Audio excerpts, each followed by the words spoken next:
So in this video, we're going to talk about the top 3 electric stocks that you can actually buy right now. And we'll also do a fundamental analysis of each of these stocks. Hello everyone, my name is Nikhil, and in this particular channel, we talk mainly about investing as a beginner. We talk about education or career related topics, and we talk about topics on productivity. So if you want to watch more of the future videos, make sure you do subscribe. Now, as soon as we think about electric cars, the very first thing which comes in our mind is Tesla. Now, definitely Tesla is known to be one of the best electric cars in the world. But unfortunately, if you want to invest into Tesla, you will have to invest in the US stock market. In the Indian stock market, there are multiple different car companies as well, or multiple different companies where you can actually invest when you are looking into the electric sector. Now, with this entire growing demand for the electric sector, more and more countries are trying to adapt into this. India, which is actually the 5th largest automobile maker in the world, currently only has less than 2% of its annual sales in the electric segment. So it's very small, it's less than 2%. So before we actually involve or before we actually invest into the electric sector, first we need to understand, is the Indian government actually planning to grow this particular space? Is there a particular potential in this particular space? Because without that, there's no point of actually investing over here. So the very first thing which you need to know is the Indian government actually plans of taking the 2% to at least 10% by 2025. Also, they have actually further broken it down in their news article where they are saying at least 70% of the vehicles which is in the commercial space, 40% of the private cars, 30% of the buses, and 80% of the two-wheelers will be in the electric space by 2030. Now, why is this important to know? Simply because if you know which direction the government is actually planning of investing its funds, or you know the electric vehicle will be a next potential area or potential sector within the next 10 years, then in that case, investing into that particular sector early on will actually add more profit to your account. So now that we are clear that the electric space has a huge potential in the upcoming years in India, let's further dive into which are the companies or which are the stocks that you should be looking into. So I have taken 3 kind of companies, and each of these companies is quite important when it comes to increasing the demand of electric vehicles in India.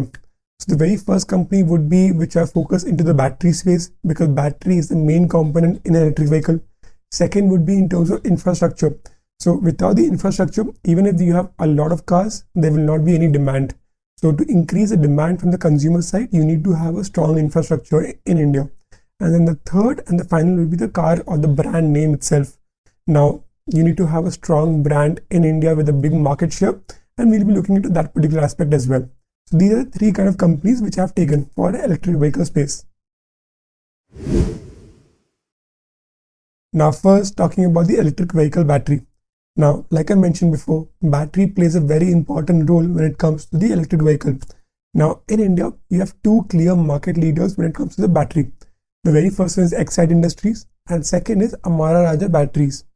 These are the 2 companies who have majority of the market share in the Indian battery segment. Now, if you look at the fundamentals of these 2 companies, among Exide Industries and Amara Raja Batteries, Amara Raja Batteries has clearly a better valuation and better fundamentals as compared to Exide Industries. So, before actually going into the fundamentals part, let's understand first what are the different plans which Amara Raja has in terms of expanding in the EV space. So first of all, the company is actually planning of investing close to $1 billion in the next 5 years to actually create a gigafactory in India. The entire logic behind this is that with an increased demand in the electric vehicle space, there will be a more demand for the ACC batteries. So your ACC batteries are your next generation storage technologies. So because of that, they're investing quite heavily in gigafactory. Also, the Indian government has actually announced a PLL scheme of nearly 18,000 crores for ACC battery manufacturing. So the government is also taking multiple different initiatives which can be advantageous for Amara Raja. And also, Amara Raja currently holds about 35% of the entire market share when it comes to the battery segment in India. There are also multiple different articles about Amara Raja's plan in the EV space and how they are actually planning of making a separate business model from this space itself. So now that we have actually understood that the company wants to enter into the EV space, let's look into the fundamentals of this particular company. So the stock price is currently trending at 712 rupees.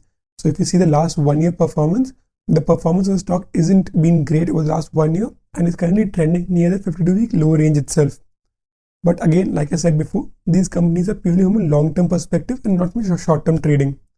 If you look into the market cap of the company has a market cap of 12,000 crores. Now, for all of you who do not know what market cap basically means, it is the value of all the shares of the company.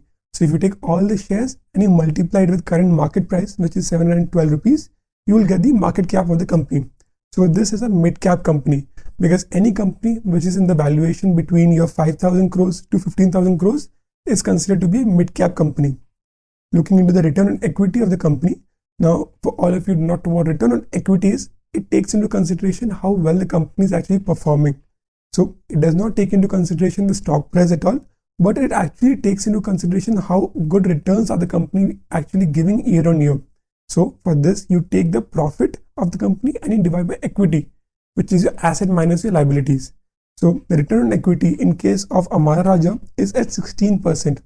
And finally, if you look into the shareholdings of the company, 28% of the shares are currently held by the promoters of the company itself. So now that we have actually understood the battery part, let's look into infrastructure. Now, infrastructure is a main component when it comes to scaling the electric vehicle sector in India.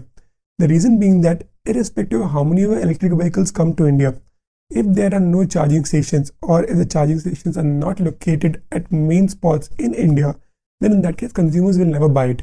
Because at the end, the consumer will always look for the convenience point of view. So if the charging station is not located, let's say in highways or in small cities, then in that case, the chances of a consumer buying an electric vehicle will be very less.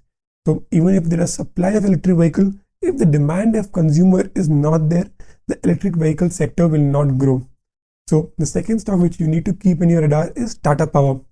Now, Tata Power is currently looking into tapping into the electric vehicle charging station sector. Now, if you actually see right now, the petrol, diesel or any crude oil is actually sold by the Indian government, by HPCL, BPCL, etc. Right? So the charging stations on the other hand can be created by private companies as well. They can enter into that particular space. Now, Tata Power has already created a tie-up with HPCL. So soon going forward, you will see electric vehicle charging stations in all HPCL pumps across India. So they have already done with that initiative. Also, there are multiple different articles in terms of how Tata Power is actually planning of entering this particular space and how they actually planning on investing their money into this space. Now, considering the Tata Group is one of the oldest industry empires in India, their access and their ability to enter this space will be slightly more easier as compared to other private companies. And now looking into the fundamentals of the company, the stock is currently trending at 130 rupees per share. So over the last 1 year, the company did quite well and is currently trending near the 52-week high range itself. The company has a market cap of 42,000 crores. So it is a large cap company. And then if you check the return on equity of the company has a very small return on equity at this particular stage. It is currently at 3.4%. But hopefully this number should look better in the upcoming years with the electric sector growing up. And finally, if you look at the shareholdings of the company, 46% of shares are currently held by the promoters of the company itself. So now that we have covered battery, we have also covered infrastructure. Let's actually look into the brands which are planning of making these electric vehicles. Now, considering this space is still very new, every single company wants to enter the space. Whether it is Maruti, Mahindra, Tata, Bajaj, Hero, everyone is trying to create their own product so that they can release something and create a market share for themselves. Now, in today's date, this particular segment is still very new. So the cars which they have launched so far are still in a very early stage. So in my personal opinion, rather than focusing on the four-wheeler companies, focus more towards the two-wheeler companies. Two main reasons for this. First reason is that the government itself plans to invest more heavily in the two-wheeler section as compared to four-wheeler. The government plans to actually increase the two-wheeler section to at least 80% by 2030. That's the very first reason. And the second reason is that the cost of adoption in case of a two-wheeler will be much lesser as compared to the cost of adoption in case of a four-wheeler.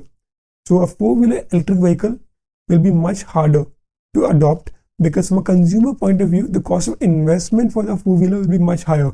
But in case of a two-wheeler, the cost of investment will be much lesser. Also, if you see, the two-wheeler electric vehicles have already started to see in multiple different areas around the city. So the cost of adoption in case of an electric two-wheeler is much lesser as compared to the cost of adoption in case of an electric four-wheeler. So these are the two main reasons behind it. So when you look into the two-wheeler sector, you have two main market companies, which is Bajaj and Hero MotoCorp. So these are the two main companies in India which have the majority of the market share. So among these two companies, if you actually look into their fundamentals and their market share, Hero MotoCorp is slightly more stronger. The third and the final stock that we will be selecting today is Hero MotoCorp. So if you actually look into the fundamentals of it, the stock price is currently trending at 2,780 rupees. If you see the last 1 year performance, the company is actually trending near the 52-week low range itself. The company has a market cap of 55,000 crores. So definitely this is also a large cap company. If you look into the return on equity of the company, the return on equity is currently at 18.7%. And finally, if you look into the shareholdings of the company, 34% of shares are currently held by the promoters of the company itself. So each of these stocks are purely from a long-term perspective. If you're someone who's planning to invest for a short-term basis, I would highly recommend that you not invest into the electric vehicle sector because this sector is just growing. The overall time horizon that you should be looking at, it should be at least 5 to 7 years or maybe 10 years because that's the amount of time it will take for the electric sector to grow. So I do hope you found this particular video useful, and if you did, do hit the like button, do subscribe, and hopefully I'll see you all in the next video.